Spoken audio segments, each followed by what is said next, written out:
Buenos dias. Welcome to the puppy show. Is he friendly? No, a bit timid. Welcome to Gokarna. And a very, very, very hot morning. So it's currently 11 o'clock in the morning and it's already touching 30 degrees. So the temperatures here are pretty wild. As you would have seen in the last video of me arriving, it was very chilly and fresh in the morning. But come closer to midday, it's very hot. It's super intense. Now, currently, I am quite far up the beach. Made the mistake yesterday of booking some accommodation, and it turned out it was roughly 2 or 3 kilometers up the beach, which was quite the slog. So yesterday, I must have walked maybe 12 kilometers, kind of going back and forth to the town and back.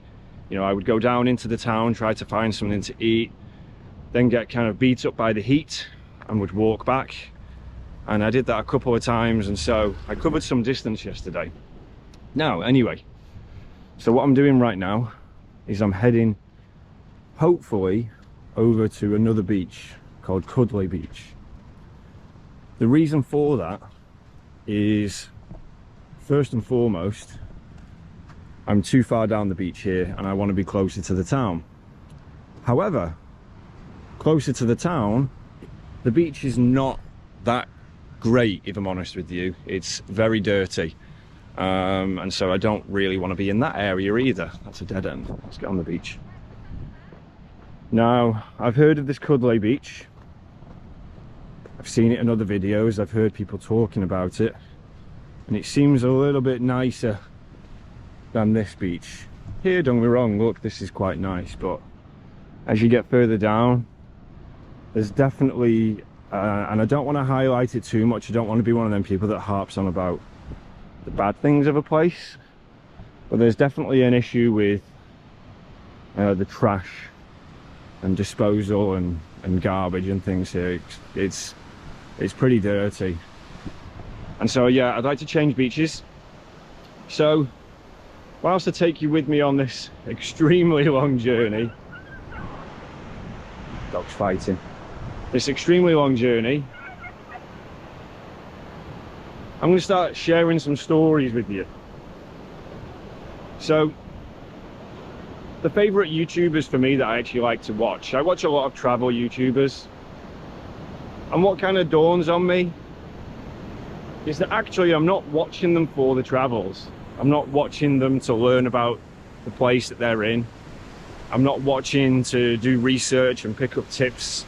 Not always anyway, sometimes maybe, but in reality I'm watching those people because I kind of just like them.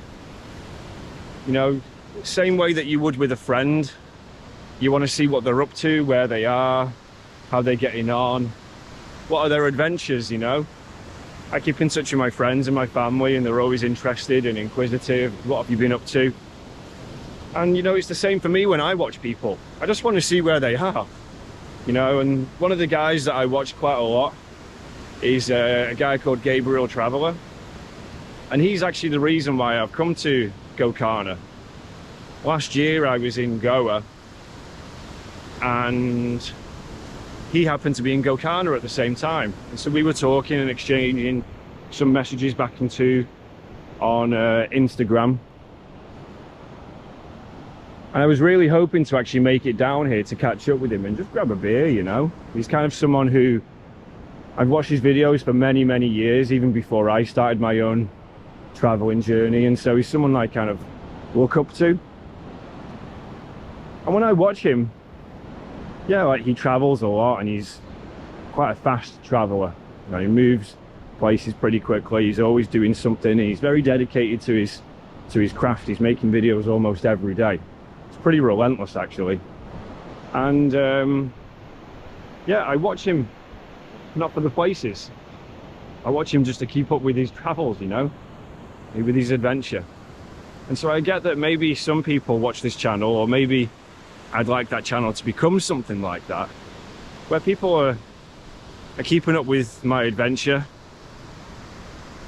I don't want this to be a channel that just kind of gives hints and tips and shows a place, you know. It's not a, I'm not trying to sell it, you know. It's not a brochure for a place. It's meant to just be my memory of a place. The reason why I make these videos to begin with, and why I always have from the very, very beginning, these are like my photo album. So that one day in the future, when I'm old, I can look back, I can watch these videos and I can reminisce and see all the places that I've been to. I can kind of get an understanding as to how I was feeling in that moment. You know, I don't make these videos because I want to be an influencer, or because you know, I want to sell a place. I'm not trying to be Thomas Cook, and so I want these videos to be a little bit more about me and my experience, so that you can join in and learn a little bit about me, and also so that, yeah, I can watch these videos back in the future and just see how I was feeling. So today I'm going to share with you what it is that actually made me want to travel in the first place. What actually made me start to think in a way that I don't want to be in my town, my place of birth. I want to be in far-flung corners of the world.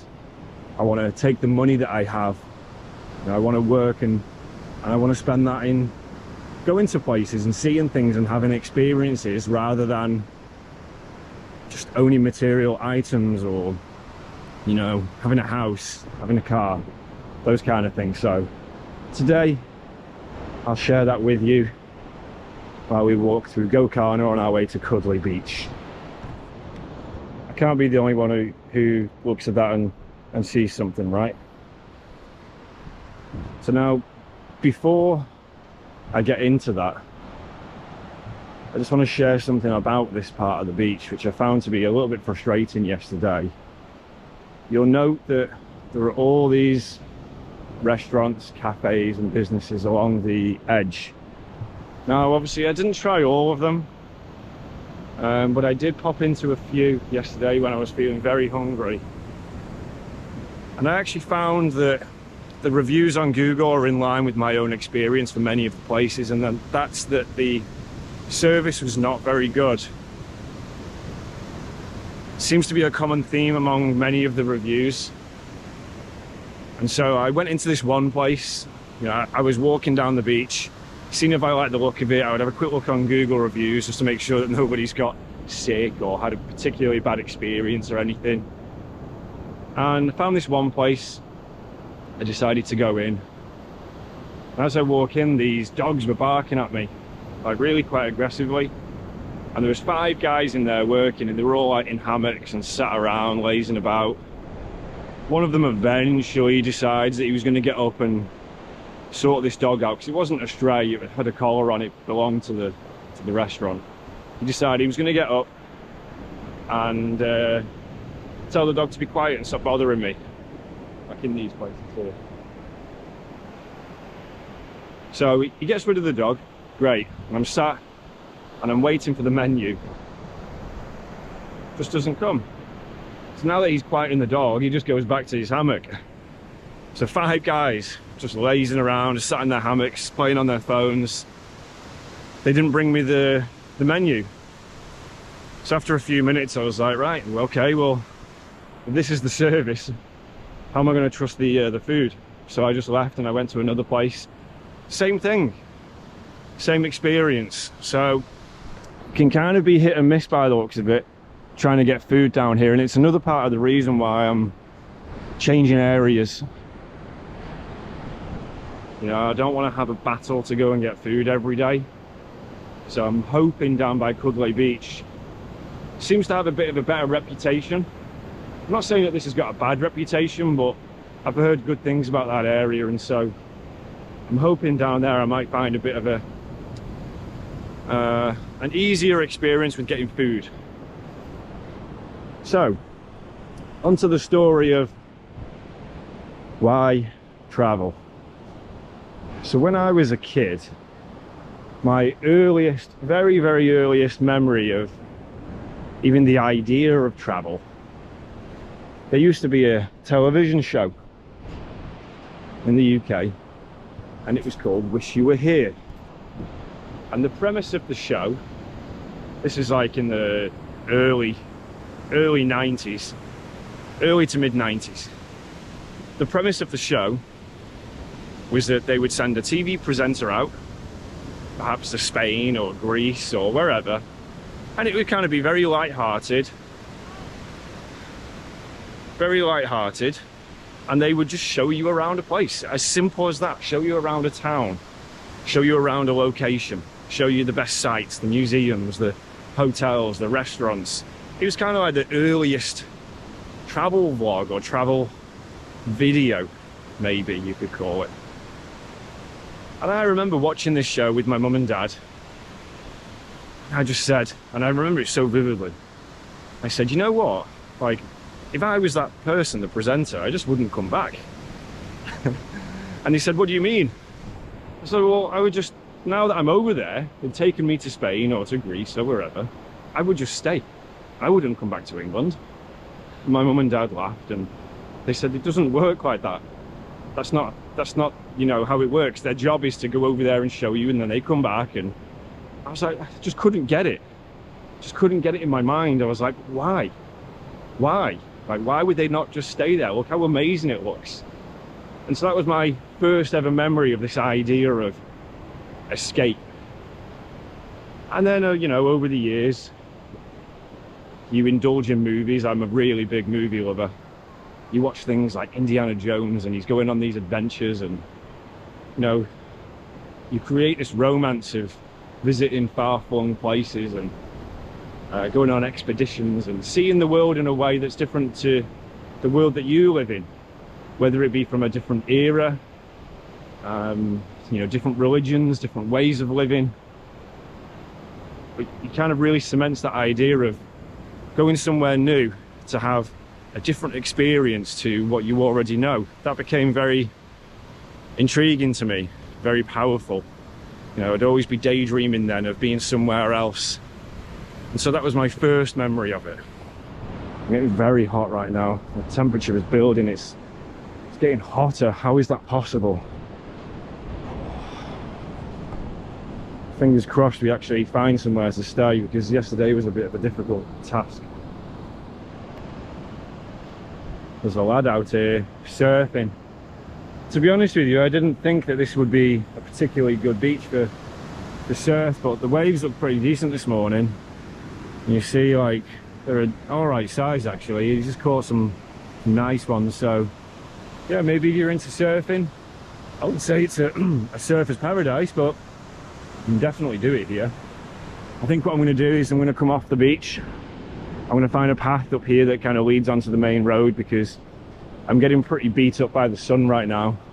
If I stay on here too much longer, I'm going to end up looking like a lobster. A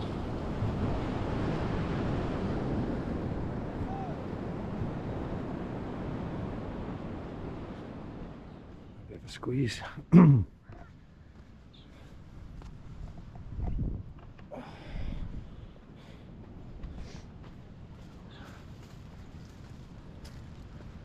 Oh, it's nice to be in the shade. Oh, I'm suffering, I don't even have any water with me. How not to prepare for a very, very long walk.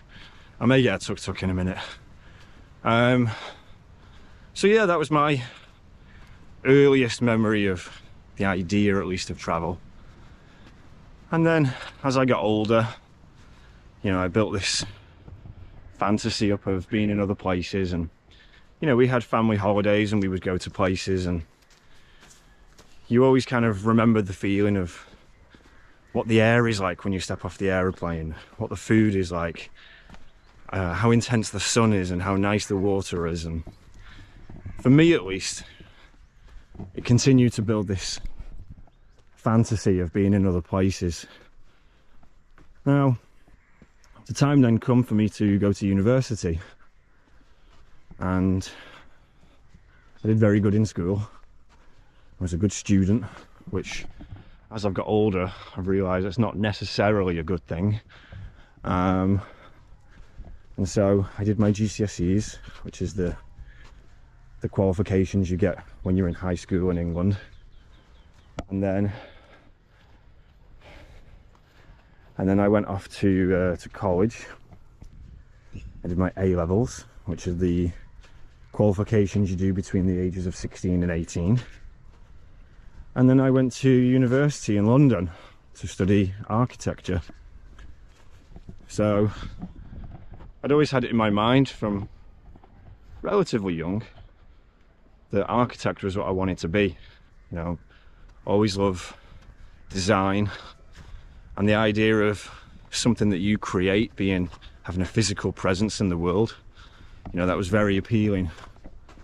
And so that was the path that I chose. If I can fit through here. Okay. That was the path that I chose. Now when I went to university, Christ, get my breath back. So when I went to university, I made lots of new friends from all different backgrounds, from different parts of the country and the world. Even with it being London, it was very multicultural. People from different ethnic backgrounds, economic backgrounds. Let's try this way. And so that in itself was, you know, a very great education. And so at university, I made these two friends, both of whom were childhood friends from the same town. And we all kind of aligned with our ambitions for life in terms of travel. And so we made a pact that upon leaving university, we would save up some money and we'd all go on an adventure together. And the idea was that we were going to go to the Caribbean and we were going to go to the United States for a road trip. And then life happened. This is kind of one of the biggest lessons I learned. Life happened. I went home, I got a girlfriend, I got a job, and I got responsibilities. And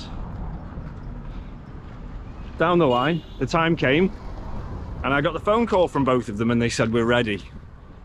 We've got the money. We're ready for this adventure. Let's go. Are you ready?" And I wasn't. At least I didn't think I was.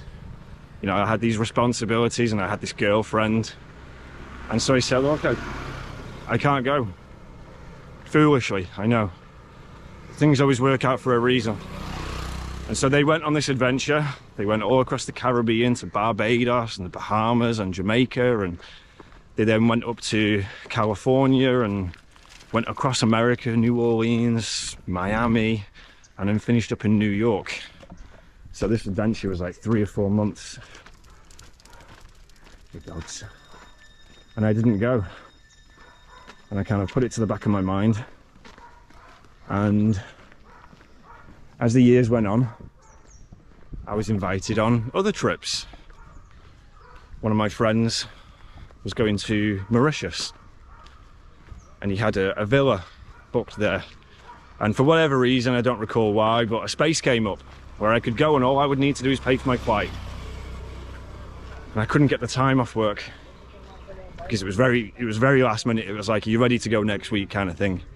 Couldn't get the time off work, so I didn't go. And so as the years went on, it kind of, this pattern repeated, you know, of always having this dream and this desire, but there always being roadblocks in the way. Really, as time goes on, you realise them roadblocks are of your own making. If you really want to do something, you'll make it happen. So we'll come on to that now.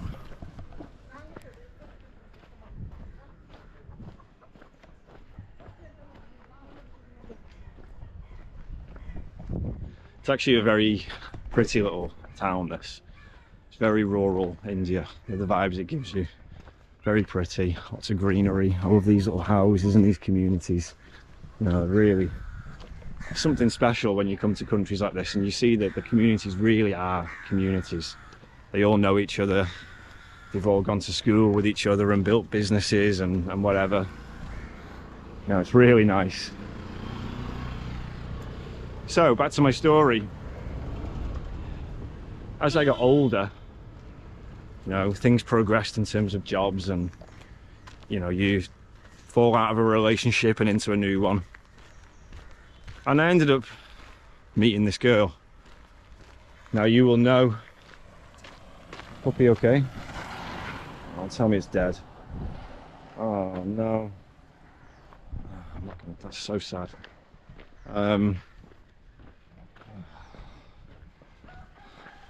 I try my very best when I'm in these places. If I see little puppies and dogs, and I get them some food and some water.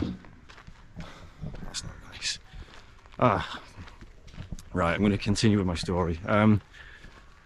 So as I got older, yeah, I fell into this new relationship.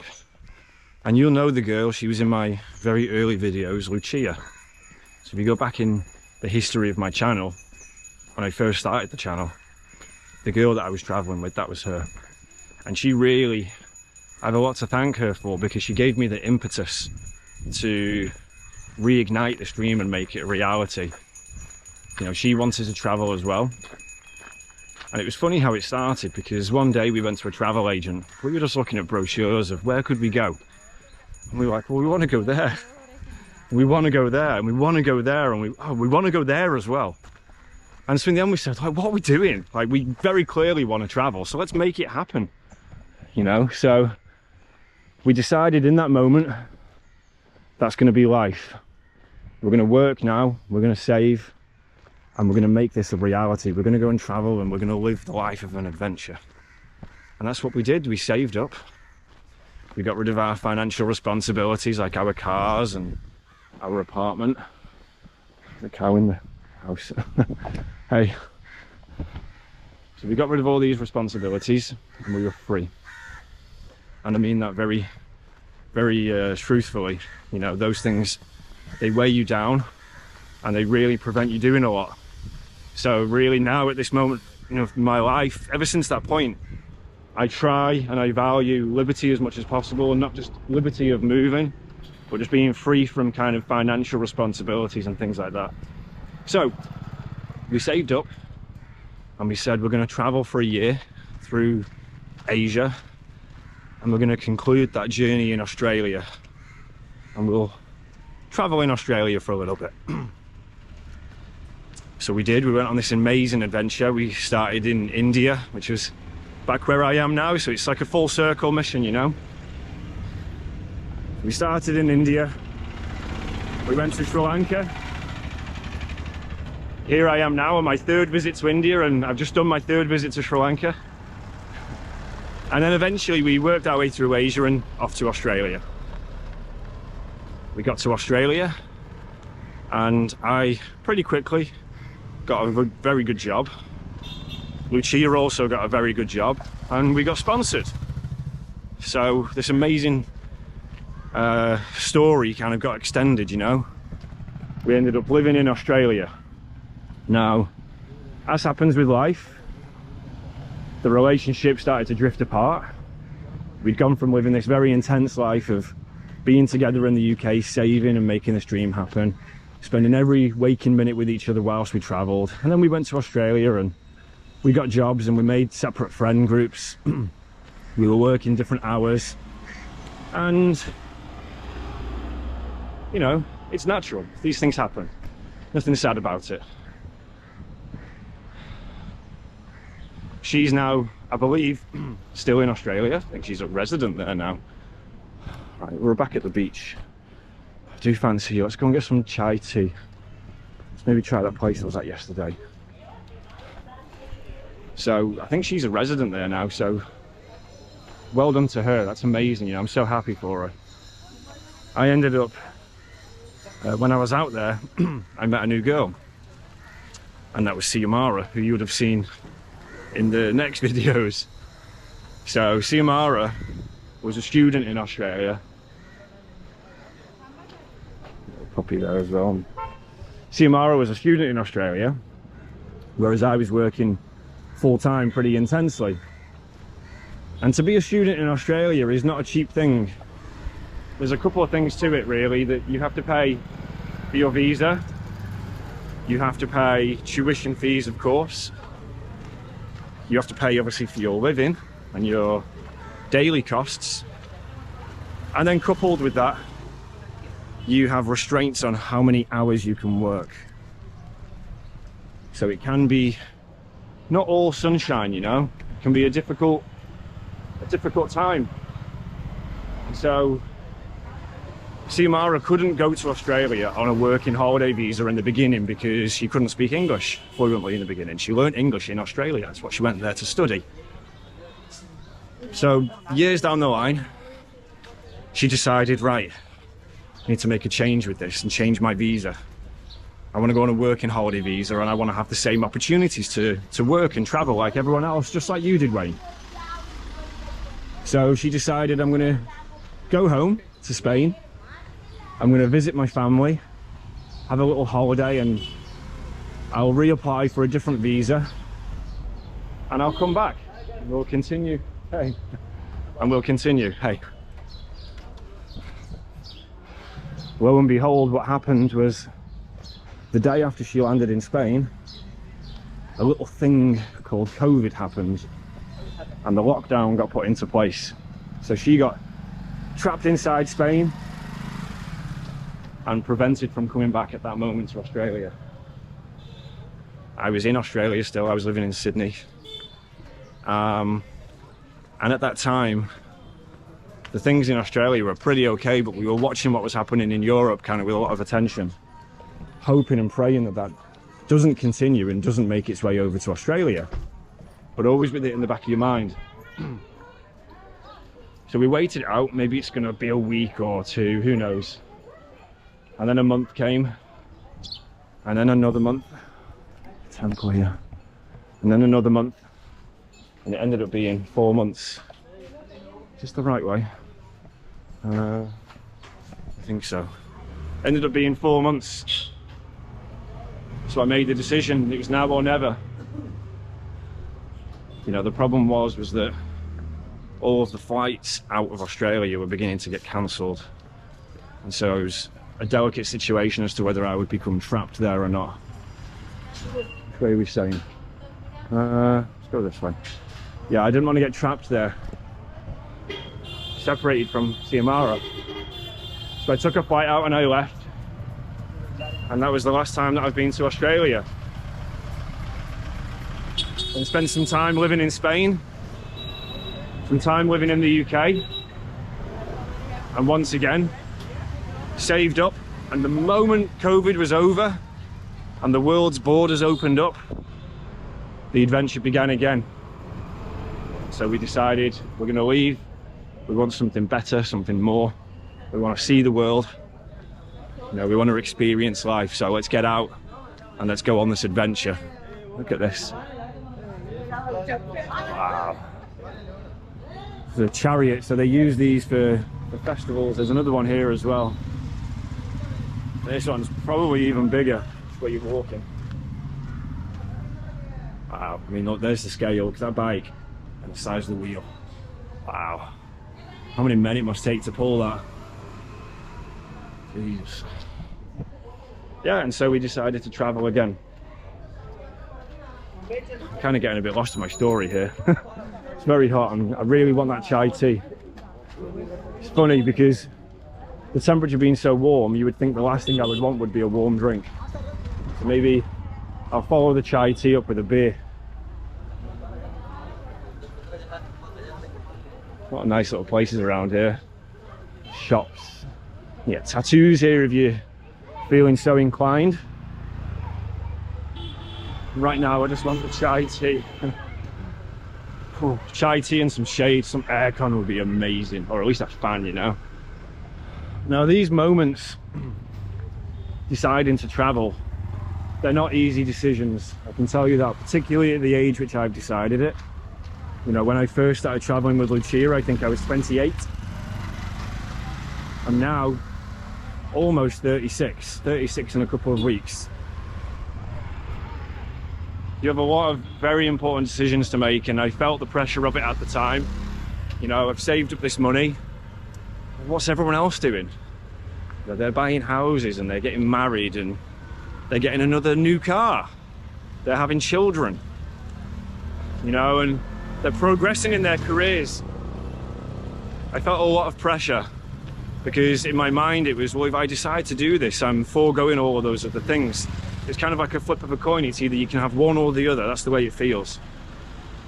So I did it, and obviously I went to Australia, and then subsequently after that, the same process again with Xiomara, except this time it was further complicated, very complicated, because we had issues with visas. Me and Xiomara were living together in England at the time, and post-Brexit, it meant that Xiomara could stay for 5 years, and eventually she would get her residency to stay in the UK, but only on the condition that she'd been in the UK for those 5 years and hadn't had any breaks longer than 6 months. So the moment we decided to travel, it put a big roadblock in the way for her to stay in the UK. So you're, at that moment, fully committed. Hey, let's get a chai.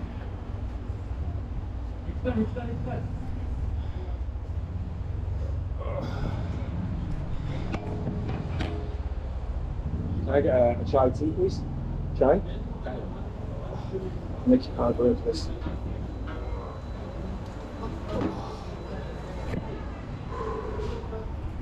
It's so hot. Sweat's actually pouring off me. Look at the cat.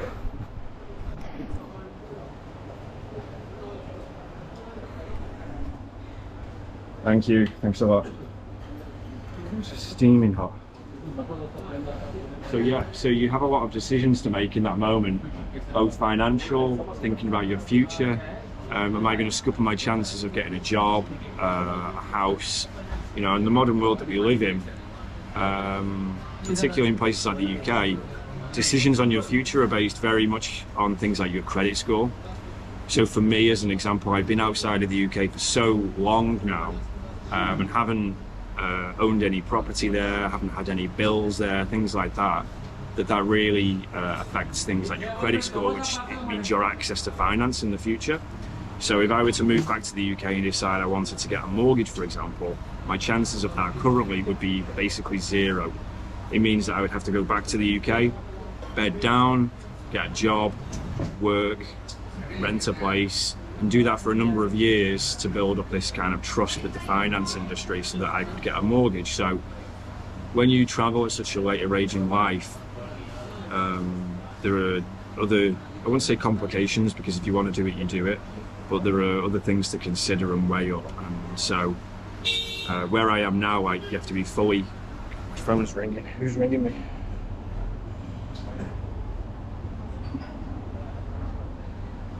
Oh, it's not. I'm just getting bombarded with Instagram notifications. There are other things to consider. You have to be fully committed, really fully committed, and that's where I am right now. So as for this desire to travel, it came from a very, very young age. And once you do it, there's no really going back.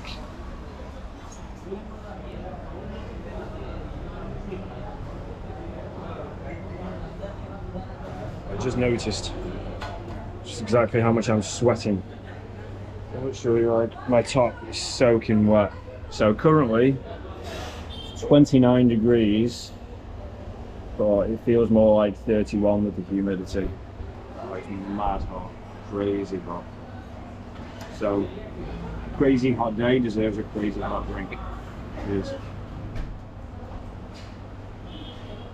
Oh yeah, it's delicious.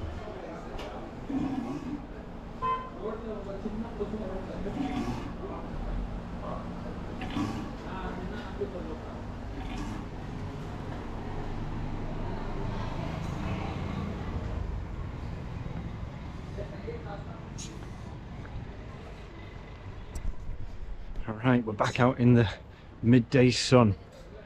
So yeah, to conclude my point about why it is that I travel, I just feel like I'm so invested in it now. You know, I started out with inspiration and intrigue from a young age, but right now I'm very, very heavily in it. It's my life now, and I don't think I could live a different way.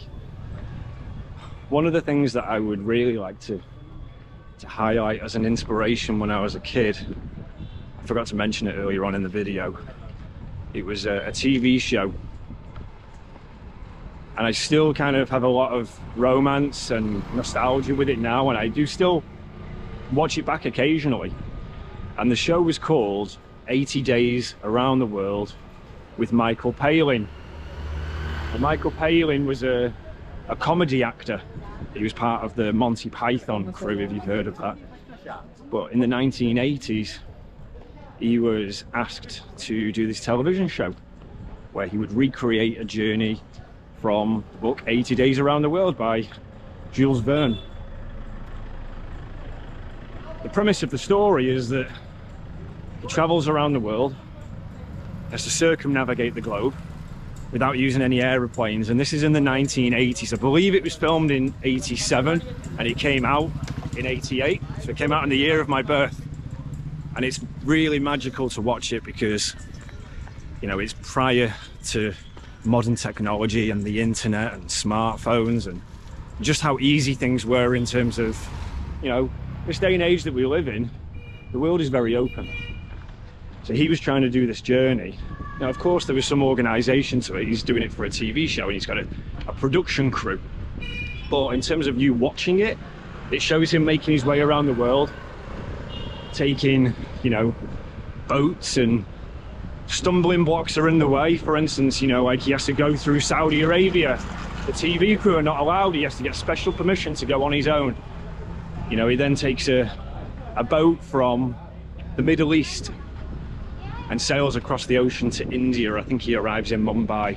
So it shows him on the ocean for 7 or 8 days with this Indian boat crew. You know, and they've not been exposed to Western culture, Western technology. He's got this Walkman.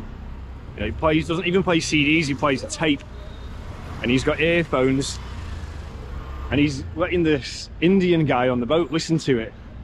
And he's, you know, he hears the music, and he's like, the first time he's, you know, listening to through headphones. Like, it's just magical to watch it, to see the world before it is what it is now.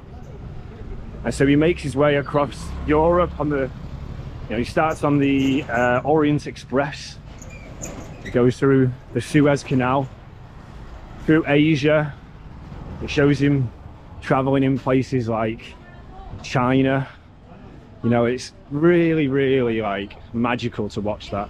So that for me was a huge inspiration as a child. Subsequently to that, as with I think a lot of modern travelers now, one of the things that really, Nikon shop, a Nikon shop. One of the things that, hey, that was a transvestite beggar. Seemed to be a more popular thing for some reason at the minute. Yeah, one of the things that really inspired me was the movie The Beach, Leonardo DiCaprio movie. I think in some countries it's called The Island, but yeah, that moment where they make it to this secluded secret paradise beach, the music plays, it's Maya Bay in Phi Phi, Thailand. That for me growing up was also, you know, I remember saying to myself, one day I'm going to sit on that beach and I'm going to play this song, and in my eyes I'm going to know that I made a dream come true. And then I went to Thailand and realised that Maya Bay is not the place that it is on the movie, and actually it's been damaged a lot by that mass tourism. And so I didn't want to spoil that imagination, that dream, you know, so I never went, and I don't think I will go. I don't want to desecrate that childhood memory, you know. I hope I'm going the right way here. Check the map. So I have just actually booked a place on Agoda. I decided that mooching around was not what I want to be doing right now, so I've just booked actually a hostel. I've missed the turning. Apparently there's a turning that way. So I've just booked a hostel, decided I'm going to book it for one night. It puts me in the location of where I want to be, and then I can scope the area out and book something for the next days. So with that, I'm going to leave it here. I'll catch you in the next video. Thanks for watching along, and yeah, let me know in the comments what motivated you to travel, what interests you about traveling. Ciao.